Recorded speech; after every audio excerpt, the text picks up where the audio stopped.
And welcome to Room 101, the show where three guests compete to condemn their deepest dislikes to the dreaded room.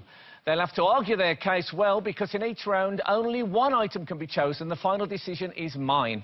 Let's meet this week's guests. Joining me tonight are the thick of it, Joanna Scanlan, the shtick of it, Noel Fielding, and give us a kick of it, Ian Wright.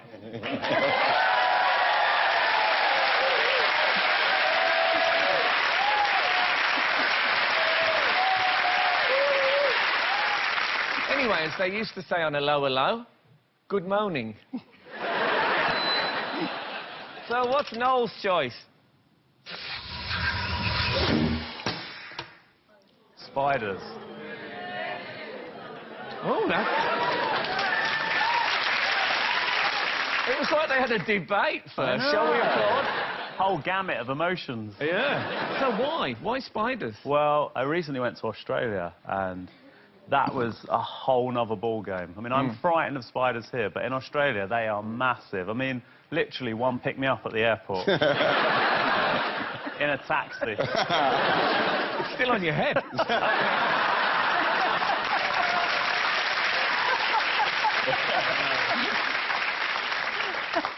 Quite good when we got to the hotel, though, because he picked up all my bags. But, I mean, they're properly dangerous in Australia as well. Yeah, so well, they can kill you. You know, like here in England, the thing is, in England, you do the sort of postcard cup technique, you know, you try and trap. Like in Australia, there was one in... This is a true story. Me and my brother were sharing a hotel, doing a bush tour, and there was a huntsman, it's called. And it literally was this big, right, on the wall. So we couldn't even get it in a mug. We had to...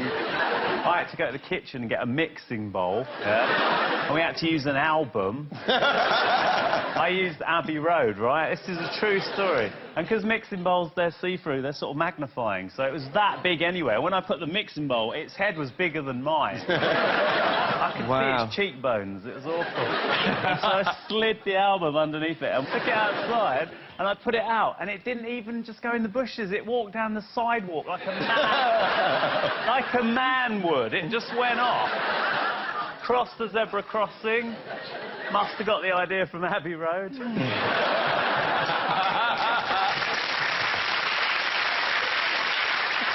bad. The huntsman spider. I know. Does it herald its arrival with a bugle call? I am not very good with the cup and the... I always think beer mat, the glass and the beer mat. Or, you know, the coaster thing. If it's a really big spider, I don't really want it in the same postcode as me. I've got a spider catcher. Oh, yeah? Yeah, it's really long, plastic, thin, and it's got a bulb on the end, and you go near the spider, you press the bulb, and a vacuum sucks the spider up, and then you go outside and release. Wow. A spider in Australia would snatch that off you. What else you got? Just to prove that Noel's not exaggerating, we have a man actually catching a spider in Australia. It is a bit scary. Oh. Can you see Daddy and the spider? Yeah, I can. Okay. That's the one. Daddy, careful. Decided to get a bigger container because of the size of this one. I'll have to be really quick. Oh.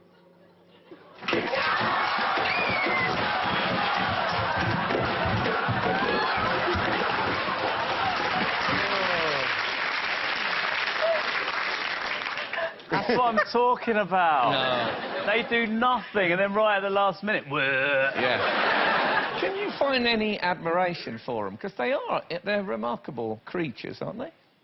No. You know the old Robert the Bruce story? Robert the Bruce saw the spider and it swung and it kept climbing, and if at first... You know the Robert the Bruce? Oh, yeah. No, they don't. Let me bring it down for the crowd. You know Incy Wincy Spider? Well, the rain comes down and washes Incy out, and when the sun comes out, he climbs back up. They don't give up. It's decided they keep fighting. It's like sort of like Gary Barlow. Yeah. How do you feel about Spider-Man? Are you all right with him? Yeah, I feel all right around Spider-Man, yeah. We got some pictures of people fancy dressing as Spider-Man, which I like.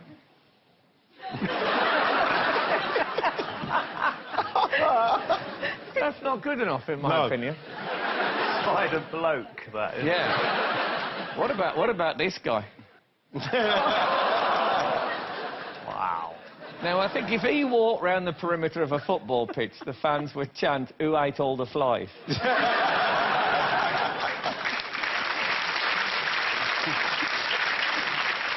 So let's see what Ian's choice is. Film Grease.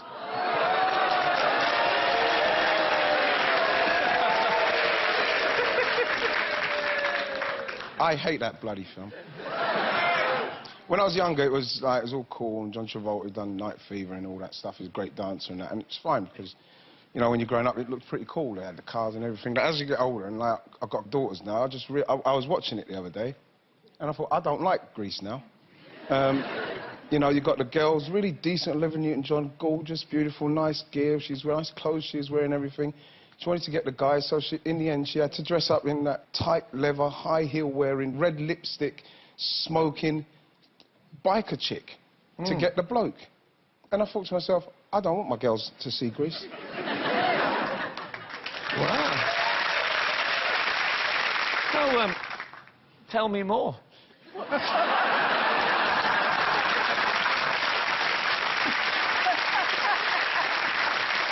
I think it's because I'm getting older about stuff like that. I used to quite fancy it. There's a girl who she thought she was pregnant all the way through the film. Yeah. Rizzo, wasn't it? Yeah, Rizzo. What's that about? Oh, come on. I gotta tell you, you're gonna have to go some to get this in. I love it. I love it, love it, love it. You must like Summer Nights. Do you like that? Well, to be honest, when I was younger, I got into the songs, man. Yeah. Of course you did, you know what I mean? Yeah, come on. Summer Loving and all that. Oh, that bit where it goes, summer dreams ripped at the seams, and John Travolta suddenly goes, oh. I love that. And then he goes, oh, summer, and suddenly they become the Bee Gees and go,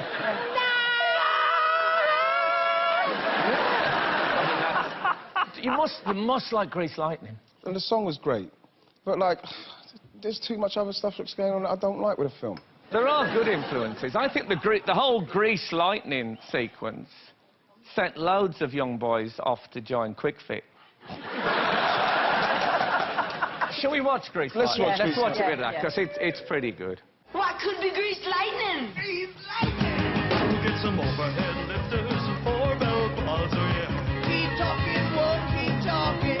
Fuel injection cut off and chrome-plated rods, oh yeah. We'll get already, with the 4 feet on the floor, they were waiting at the door. You know that ain't the shit where they get Grease Lightning. Go,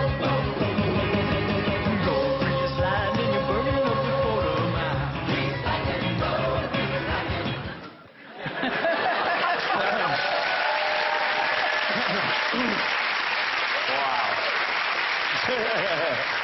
Oh, you know what? I love a bit of garage. Also, that car at the end takes off and goes into space. Yeah, How's that's that happening? That's a strange bit. That was the director gone mad, wasn't it? Yeah. You know what the theory is about that? You know when he said they were messing around and she almost drowned? You know that in the song at the beginning? Yeah. That she did drown. And during the bit where she had no oxygen, she imagined the whole Grease thing. And at the end, she goes to heaven in a car.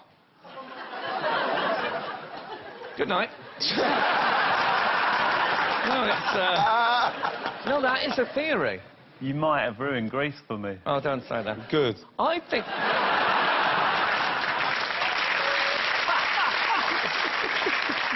Could you argue, Ian, that a young person watching that learns a lot about teenage love and stuff like that? But what I'm saying is the way that it transpires and how it ends up them being together.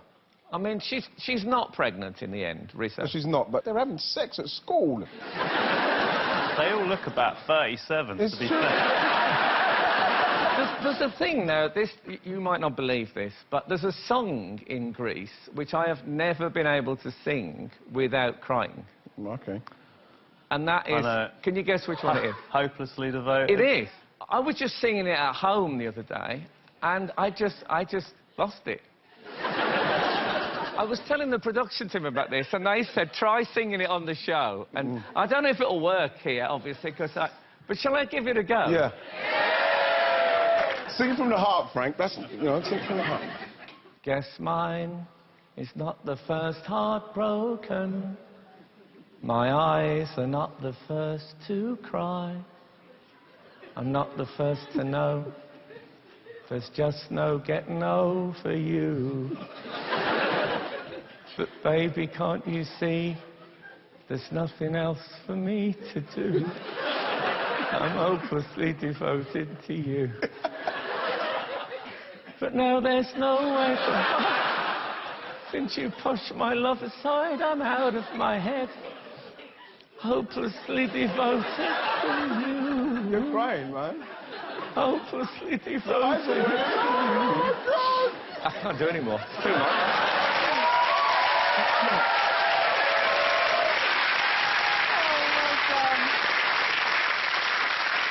I'm going to have to do that thing now that women do. Yeah. OK, so what's Joanna's choice?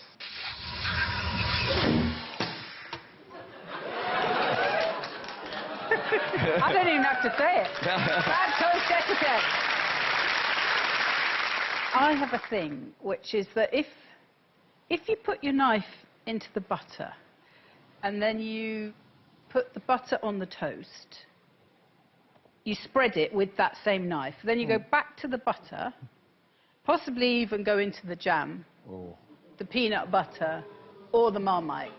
Then put that back in the butter. You're going to have crumbs, jam, Marmite, and peanut butter, or whatever else, in the butter. Yeah. You're supposed to have a side plate, but you put your toast on it. Then you have your knife, which is for the butter knife, which is only for butter. And then a spoon or something else to get it onto your plate, the jam and the stuff. Put the butter on, then take the butter from the plate onto the toast and back again. Wow. I'm with you. Yeah. Yeah, I'm with you. Yeah. I like that. Yeah. I must admit, I quite like to see a bit of jam in the butter. No. Looks like a beautiful sunset. No. I don't believe you. I think you're... I mean...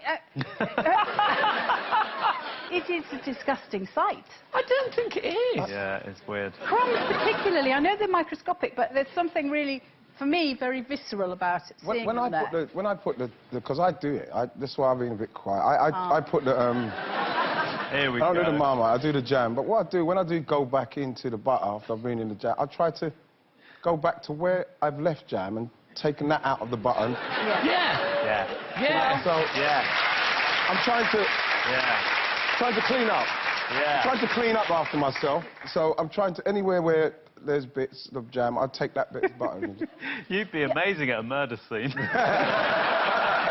Columbo comes in. Hey, who's taking the butter out? The thing is that when you're doing that, aren't you leaving new crumbs and new jam from your last trip? going back, I can't get all of it. It's a never-ending process, though. You start to think you're trying to make it better. Yeah. And make it a little bit sometimes worse. you're just burying the crumbs. You're not taking them out. Oh, so they're under the surface. Oh. I mean, My dad, he used to put butter on his hair. He'd be in the mirror ready to go out. He'd just reach into the bottom. And he'd double. Sometimes he'd go back. There was hair and dandruff and everything. That's the limit. I mean, That's double dipping at its Yeah. worst. I'll tell you what I we sometimes go. use, which definitely helps on this front, and that is I have this knife. Wow. So with this knife, I put the butter on, and I haven't got quite enough. Oh, I can't go back with. I'm already in trouble. Yeah. So now I've got to go to the jam. yeah.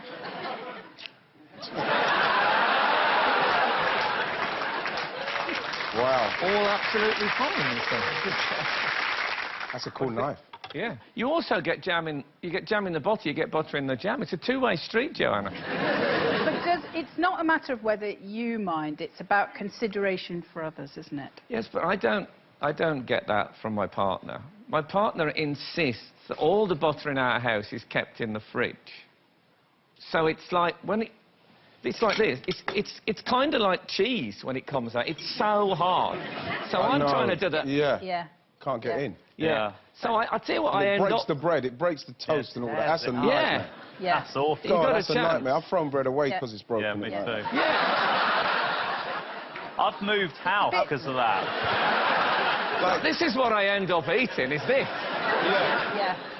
It looks like a Battenberg. children's drawing of a house. It's clear that there's a problem, isn't it? 'Cause Yes, they're trying definitely. to invent things that would help sort out this massive issue. So it's just, what's the solution? Technology hasn't got us there yet. I wonder if you could get the jam out the butter with your otherwise unused spider catcher.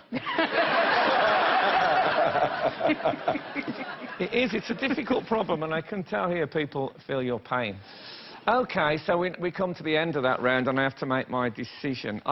For a start off, I take your point about the lax attitude to teenage physical activity in Greece. But as you can see, it's a film that's at the very core of my being. I didn't realise I was going to get a rendition of the song with you crying and all that. No, exactly. No, killed it was, that was pretty tough. But don't remind me of that again. So I can't possibly put that in. With the toast thing, I mean, I feel people's concern about it. What I do in my house is I have my own butter. Yeah. So I have crumbs, jam, Marmite, Yeah. some of my dad's hair. It's all... It's fine. So I think it's as simple as having 2 sources of butter. Spiders, in a way I admire spiders and respect spiders, but I also find myself killing them with sheer terror. Yeah. And I don't like the side that they bring out in me. So although we're going to be overrun with insects of all kinds, I am going to put spiders into room 101.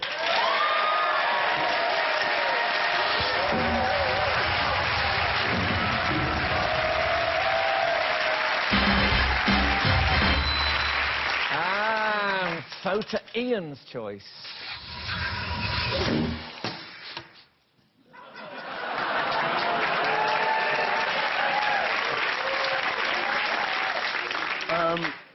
Honestly, it's, I've had brilliant meals, and afterwards they bring the cheese ball, and it just makes me gag. It's like the first guy he must have been absolutely ravenous, starving, and to eat cheese that smells like some of the cheese that I've smelt when it's come out on the board. It's just ridiculous. It's not supposed to be eaten.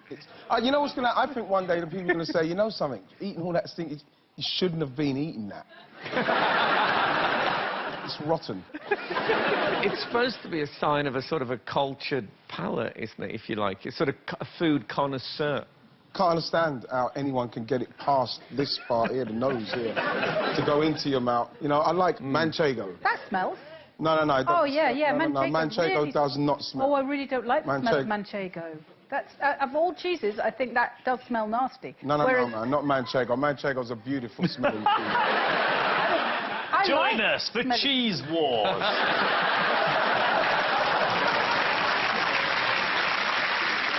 I tell you what doesn't smell. The Baby Bell. They smell of life, of pure life, and then you can make a small shape out of the wax coat. Yeah. It's a good point. I have some... This is called... I'm going to have a attempt. Epoisse. Epoisse. And this is... yeah, this is like the changing room at school. But what I find with this is if you're eating something like... I watch quite a lot of zombie movies. And when the zombies appear, you just take the lid off. And very, very realistic. I've got a bit of a I'm basically... My dad's French, so my family are French. So I'm a bit of a French duke. So I have been faced with eating stinky cheese. And one cheese that I had to eat, honestly, it sent me into the future. I was 12 when I tasted it. I was 17 when I came back. But I love it. I don't know if you've ever been into one of those cheese shops where they just sell cheese. You do feel like it's quite an exciting... You get stuff... Like the first cheese, I suppose, was brie, which now feels pretty normal. But when I first had brie, I really thought I'd reached that. Just a feel of that. Yeah. That sort of... Velvety. The idea Oh, of it... I miss Grandma. And I like the waxed... This is Gouda, I think, but Oh, look yeah. at that. That's a brilliant... It's just a massive baby bell, yellow one. That's the mothership. It's a little bit on the rolly side, luckily. Oh. So they're very handy, the Dairy Lee triangles. I used to like that. When we was younger, I liked the way they fit into that little... all the Oh, triangles. that's clever, That's isn't nice. it? Yeah. I'll tell you what you'd like. Trivial Pursuit.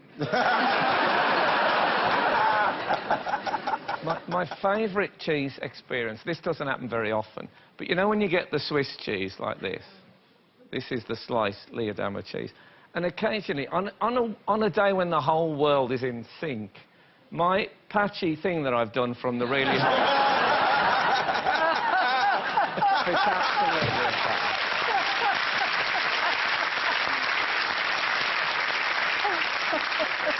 OK, so, what's Joe's next choice? Ooh. Numbers. I can't cope with numbers. When I hear a number, my brain goes... and I just stop listening and panic. And it can be anything. It could be money, or it could be, you know, speed. It could be anything. It's a problem. I mean, it's clearly a problem. I got, for my maths O-level, I got a U. I got an unclassified for my maths O-level. I mean, I understand the problem that they're setting. It's not like I don't understand the problem. So if they say, what is half? I understand what half is. I understand the concept of half. It's the number bit that I have a problem with. Because if I let it through, there'll be no numbers in the world after they've got into the room. I can see there'd be some issues, but... Couldn't we go back to abacus and sort of, you know, like it's beads. It's more on that side than that side, but you don't give it 1, 2, 3, 4, 5, 6, 7, 8, 9, 10. I could see a couple of calculators just edging out by the door. The thing that always amazes me is when someone texts you to say their baby is born, they all have to say, like, 9 pounds, 3 ounces. They always have to tell you the weight. Why do they do that? No one would ever say, I've got a new girlfriend, 9 stone 2.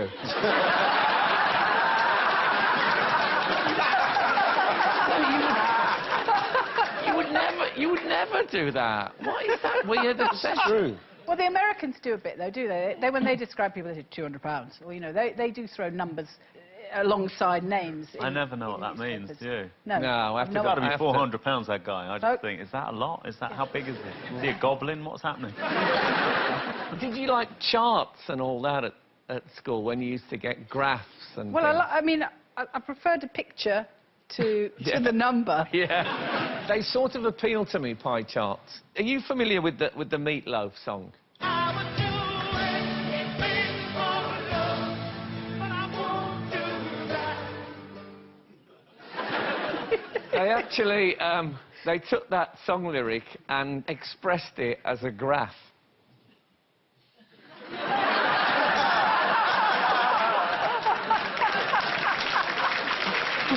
OK, so what is upsetting Noel Fielding?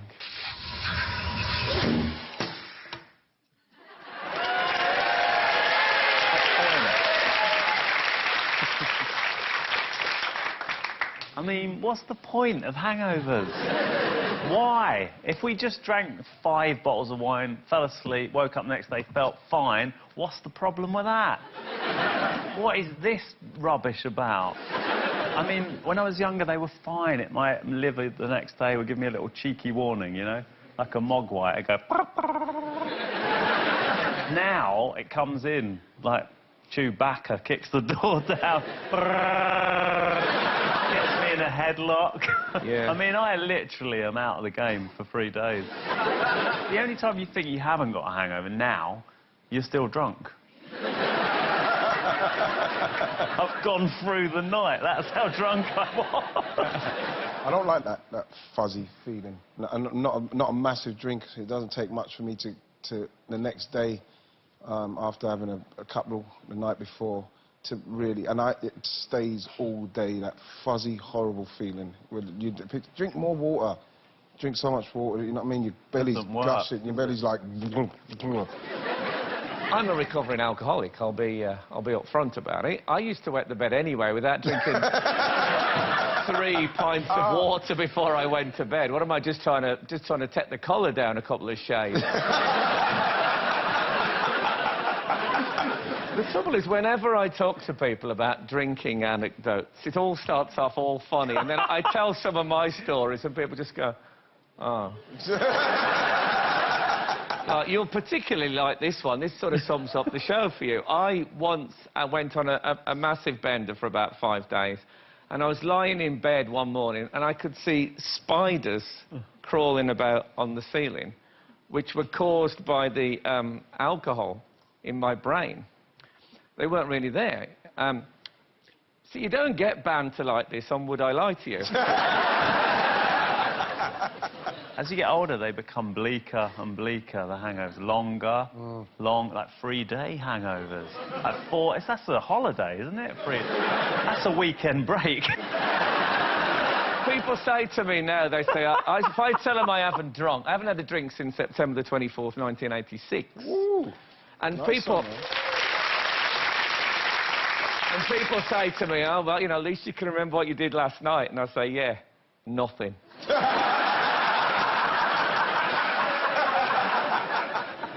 So have you come up with a cure for a hangover? Not really. I think what happens is you fight it, and eventually you just have to think, oh, I'll just lie here and watch Police Academy 5. I won't try and move my arms or legs. Hopefully, someone will put pizza in my face. No, I think the only cure is to just not drink as much. Yes, I feel that. I guess if you didn't have them, then you'd just drink all the time. It'd be ridiculous. This is... You kind of have to have the high and low, don't you? The yin and the yang. I think you've just talked me out of putting them into room 101. Oh, no. Well, the truth is, if hangovers didn't exist, if I put them into room 101, I'd probably start drinking again tomorrow, and I'd end up on waste ground with 15 carrier bags shouting I used to be on television. Stinky cheese, I think it's all right. What you need to do is use your senses individually, close down the nose and go for the taste. If you get it as far as the mouth, it actually tastes all right. And also, I don't have many things that make me feel sophisticated, Ian, so don't take this away from me. Please, I don't have a gold tooth. Numbers, I know it's going to be a bit weird if I take all the numbers out of the world, but I have struggled with numbers a lot in my life, and we all have, and it is a real problem. I wish there was some way that we could make it a language thing. So I am going to put numbers into room what used to be called 101.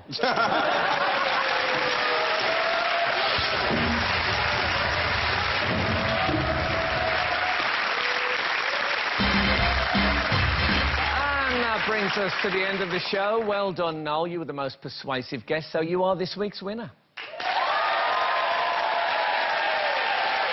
Thanks very much, Noel Fielding, Ian Wright and Joanna Scanlan, and thank you. Good night.